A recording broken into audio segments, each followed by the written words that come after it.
बिस्मिल्लाहिर्रहमानिर्रहीम। अस्सलामुअलैकुम। On news के साथ में हूँ मैं नज़ारा। रुख करते हैं खबरों का। मरकदीम की रिपोर्ट के मुताबिक वज़ीर-ए-आज़म की ज़ेर सदारत वज़ारत क़ौमी ग़िज़ाई तहफ़्फ़ुज़ व तहक़ीक़ के अमूर पर जायज़ा इजलास ज़राई मुल्क की मईशत में रीढ़ की हड्डी की हैसियत रखती है। वज़ीर-ए-आज़म हुकूमत मुल्क में ज़राई शोबे की तरक्की और ज़राई पैदावार बढ़ाने के हवाले से तमाम सहूलियात मुहैया करेगी। वज़ीर-ए-आज़म ज़राई शोबे की तरक्की के लिए मुल्क भर से नौजवान ज़राई महक़्क़ीन की खिदमात हासिल की जाएँ। वज़ीर-ए-आज़म गैर मियारी ज़राई बीज का कारोबार करने वाली कंपनियों के खिलाफ जल्द अज जल्द सख्त कार्रवाई यकीनी बनाई जाए। वज़ीर-ए-आज़म की हदायत। वज़ीर-ए-आज़म की पाकिस्तान में हुर्दनी तेल की पैदावार के हवाले से इक़दामात तेज़ करने की हदायत, ताकि हुर्दनी तेल की दरामद पर खर्च होने वाले कीमती ज़र मुबादला बचाया जा सके।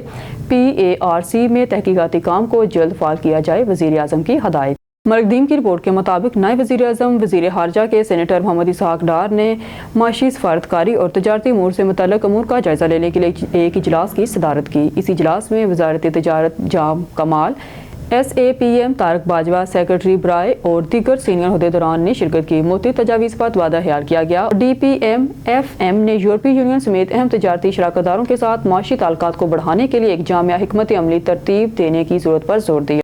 मरकदीम की रिपोर्ट के मुताबिक वज़ीर-ए-आज़म मोहम्मद शहबाज शरीफ से मरूफ अमरीकी मल्टीनेशनल IT कंपनी एफिनिटी के CEO जेरोमी कैपलेस की सरबराही में 4 रुकनी वफ़द की मुलाकात। वज़ीर-ए-आज़म के एफिनिटी के पाकिस्तान की IT शोबे में मज़ीद सरमायाकारी में दिलचस्पी का खैर मकदम। पाकिस्तान की IT शोबे की बासलाहियत अफरादी क़ुव्वत में आलमी मार्केट में मुसाबकती बुनियाद पर काम करने की इस्ताब मौजूद है।